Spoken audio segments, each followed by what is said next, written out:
Good morning विद्यार्थी मित्रों। कर्णावती विद्यालय में आप सभी का स्वागत है। कक्षा 10 विषय सामाजिक विज्ञान, जिसमें पाठ 20 भारत की सामाजिक समस्याएं और चुनौतियां।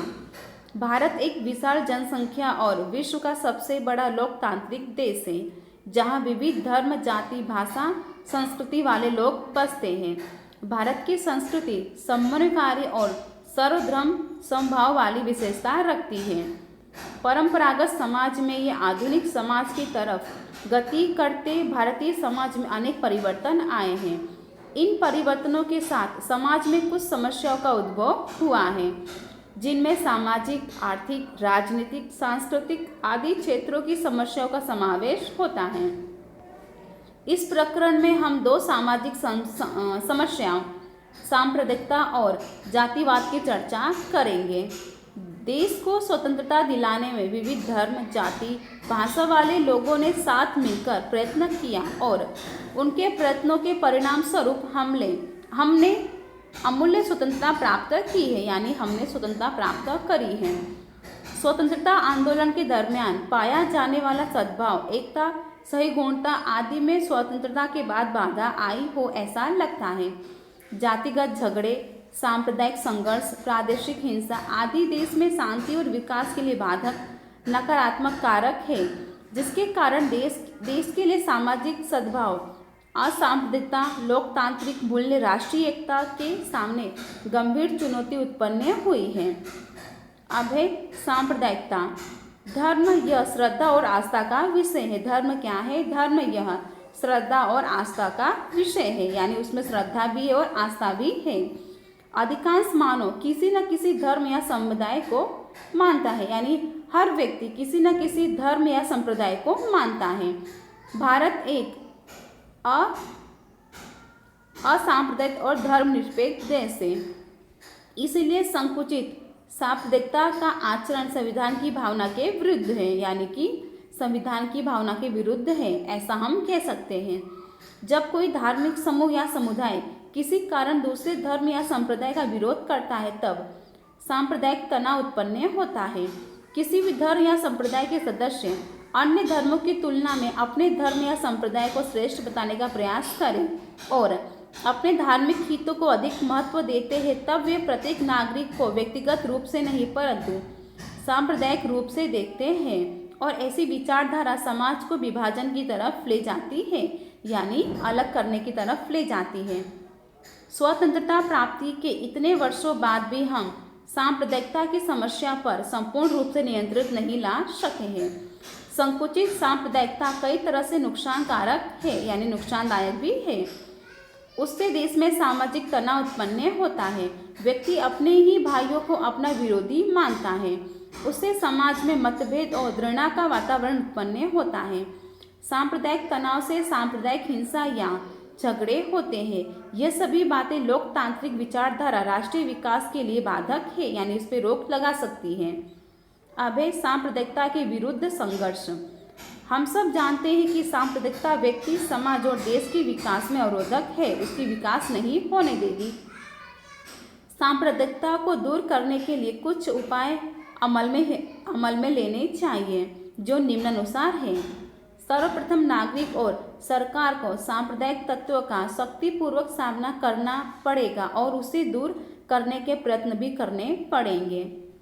सांप्रदायिकता दूर करने के प्रभावशाली कार्य शिक्षा कर सकती है।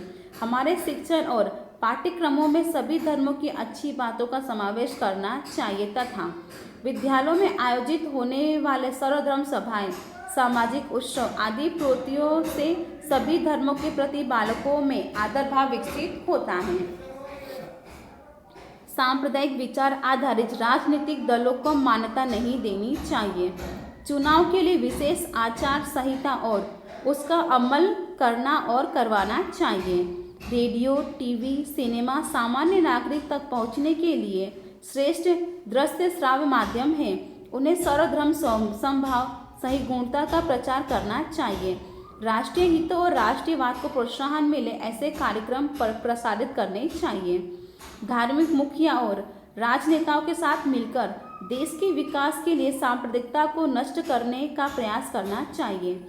सांप्रदायिकता को दूर करने के लिए युवाओं को आगे आना चाहिए। युवाओं को सांप्रदायिकता के स्थान पर असांप्रदायिकता और वैज्ञानिक दृष्टिकोण विकसित हो, ऐसे प्रयत्न सामाजिक और शैक्षणिक क्षेत्र में करने चाहिए। इस प्रकार सरकार ही नहीं अपितु समाज को भी विशिष्ट प्रयत्न करने चाहिए। धर्म, जाति, प्रांत, भाषा के ऊपर राष्ट्रहित, राष्ट्रीय गौरव है, ऐसा समझ लोगों को एक सूत्र में बांधती है और वह राष्ट्रवाद और राष्ट्रीय एकता का पोषण करती है। अभेद जातिवाद भारत के सामाजिक व्यवस्था में सामाजिक स्तर रचना के स्वरूप में जातियों का अस्तित्व सदियों से रहा है। इस प्रकार भारत की सामाजिक रचना जाति पर आधारित है, ऐसा हम कह सकते हैं। आज जो जाति व्यवस्था की प्रारंभिक कल्पना है, प्राचीन समय में उससे भिन्न थी, यानी अलग थी। समाज की आवश्यकताओं की परिपूर्ति और श्रम विभाजन के आधार रूप कार्य पर आधारित जातियां थी। प्रारंभिक परिकल्पना के अनुसार वह 4 व्यवसायों पर आधारित वर्ण व्यवस्था ब्राह्मण, क्षत्रिय, वैश्य और शूद्र थी। जाति आधारित निवास व्यवस्था और व्यवसाय थे। व्यवसाय के आधार पर आय के स्रोत रहते समाज में आय वर्ग के आधार पर कुछ जातियां कम आय प्राप्त करती थी, जिससे समाज के अन्य जाति समूह की तुलना में आर्थिक स्थिति में कमजोर थी। भारत में अंग्रेजों के शासन काल से पहले के समय में कुछ जातियां अन्य समूहों से दूर आसानी से पहुँच न जा सके ऐसे दुर्गम स्थानों और जंगलों और पहाड़ी क्षेत्रों में अलग निवास करती थी। इन जातियों का सामाजिक जीवन और सांस्कृतिक जीवन अन्य प्रजा समूह से अलग था। उनकी अपनी महत्वपूर्ण संस्कृति बोली थी। उन जातियों के लिए लोग भी पीढ़ी दर पीढ़ी अलग निवास, एकाकी जीवन आदि के कारण विकास नहीं कर सके।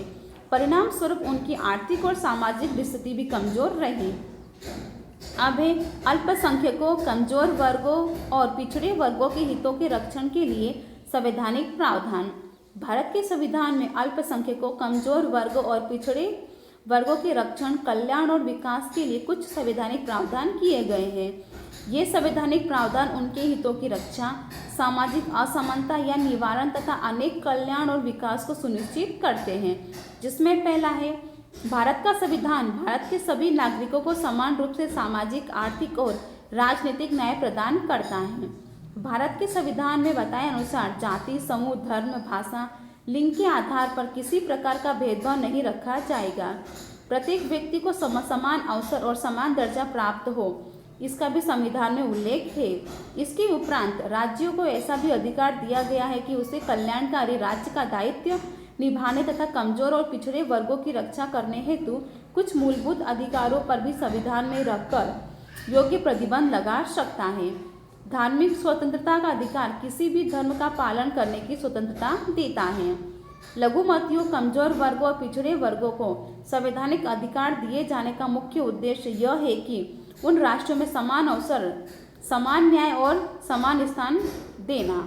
राष्ट्रीय पंचवर्षीय योजना में भी इन सभी वर्गों के लिए विशेष ध्यान रखा गया है।